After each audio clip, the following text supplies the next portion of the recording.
నమస్తే అండి. నమస్తే మేడం. మీ పేరేంటండి? గణేష్. ఇప్పుడు సీఎం రేవంత్ రెడ్డి గారు ఇప్పుడు 6 పథకాలు ప్రవేశపెట్టినారు. అవి ఇలాగే కొనసాగుతాయా లేదంటే మధ్యలో వదిలేసే అవకాశం ఉందా? దాని గురించి ఏమైనా మాట్లాడగలరా? మాట్లాడగలుగుతా మేడం. మేడం, ఒక గవర్నమెంట్ నిలబడిందంటే కేసీఆర్ని మనము ప్రజా వ్యతిరేకతోటి ఓటు అది గౌరవించాల. ప్రతిపక్షాలు కూడా కేసీఆర్ తరఫున వాళ్ళు ఎన్ని కూడా కేటీఆర్ కూడా ఫస్ట్ గవర్నమెంట్ సంవత్సరాలు పడిపోతుంది, 6 మంత్స్లో పడిపోతుంది, లేకపోతే 7 మంత్స్లో పడిపోతుంది. అంతా అబద్ధం. ఎందుకంటే ఏదైనా సరే ప్రజలు ఇచ్చిన తీర్పుకి మనం రెస్పెక్ట్ ఇవ్వాలా. అప్పుడే రాజకీయ నాయకుడు అంటారు. బంగారు తెలంగాణ ఎప్పుడైంది మేడం? ఈరోజు ఒక పథకం అలా అయింది మేడం. నమ్మును ఒక ప్రతి ఇంట్లో భార్యనో ఒక బిడ్డనో ఒక చెల్లో ఎదురుంటూ పెద్ద బిడ్డనో ఉంటారు.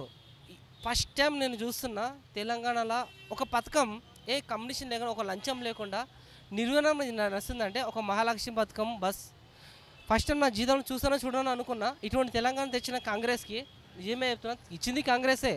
ఆ రోజు పోరాడింది కూడా కేసీఆర్ ఒకటే కాదు మేడం.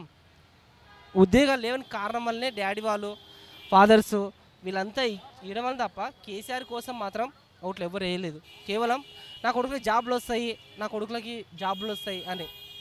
ఇంతకు మించి వాళ్ళు ఏమనుకున్నారంటే లేదు కేసీఆర్ యజ్ఞం చేస్తేనే వచ్చింది, యుద్ధం చేస్తే ఒక యుద్ధం అంటే కూడా ఒక్కరు చేస్తే రాదు మేడం.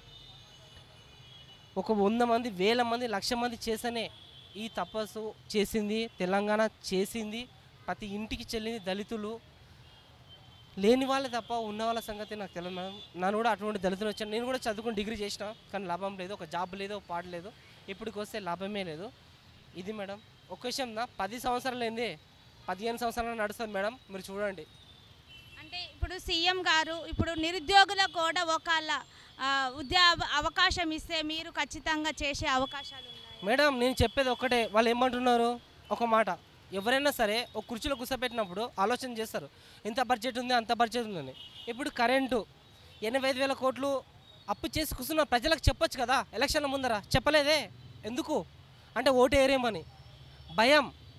ఇప్పుడు నువ్వు అసెంబ్లీలో చేస్తావా లేకపోతే నువ్వు ప్రగతి భవన్ ఉంటావు? ఎక్కడ ఉంటారు మేడం? సామాన్యులకి ఎక్కడుంది? ఇప్పుడు కాంగ్రెస్ వచ్చినాకనే సామాన్యులు ఫ్రీగా తిరుగుతున్నారు. లేదంటే ఫామ్ హౌస్లో ఉన్నాడు కేసీఆర్. Why not? ప్రజలకి వ్యతిరేకత పెరిగిపోయింది, అర్థమైపోయింది ప్రజలకి. ఇది రైతు ఇది కాదు. రైతు బంధువు ఎక్కడిచ్చింది మేడం? 100 ఎకరాలు రైతు బంధువు ఇచ్చినావు, ఎక్కడ ఇచ్చినావు? 100 ఎకరాలలో భూస్వామి బాగుపడినాడు తప్ప 3 ఎకరాలలో భూస్వామి బాగుపడలే. ఊరేసుకొని చచ్చిపోయినాడు. ఎందుకంటే 3 ఎకరాలు 2 ఎకరాలు 1 ఎకరాలు ఏం పంట పడుతుంది మేడం?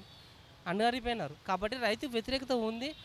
ఆ కేసీఆర్ బంగారు తెలంగాణ తెస్తారనేది అంత అబద్ధం. ఓయూ ఇదంతా మనం చేసిన విద్యార్థులు చేసిన పోరాటం నీరోజు చనిపోయింది. ఇప్పుడు మాత్రం 100 రోజుల 6 ఎన్నికలు కంపల్సరీ చేశారు మేడం. వాళ్ళకి చేయలేని కెపాసిటీ లేక కాదు. జనులకు తెలియని విషయం ఏంటంటే వాళ్ళు చేసిన పొరపాట్లు ఏంది మీకు మభ్య పెట్టిన ప్రజల్ని నమ్మినారు. ఒక గొర్రెలు కాపరిని ఎట్ట నమ్ముతావో తెలంగాణ ప్రజలు మొత్తము సీఎం కేసీఆర్ని నమ్మినాయి. అందుకే ఈరోజు సీఎం కేసీఆర్ ఆ పాపం కట్టుకొని ఈరోజు హాస్పిటల్లో ఉన్నాడు. నాకు తెలిసి సింపుల్గా చెప్తున్నాను మేడం.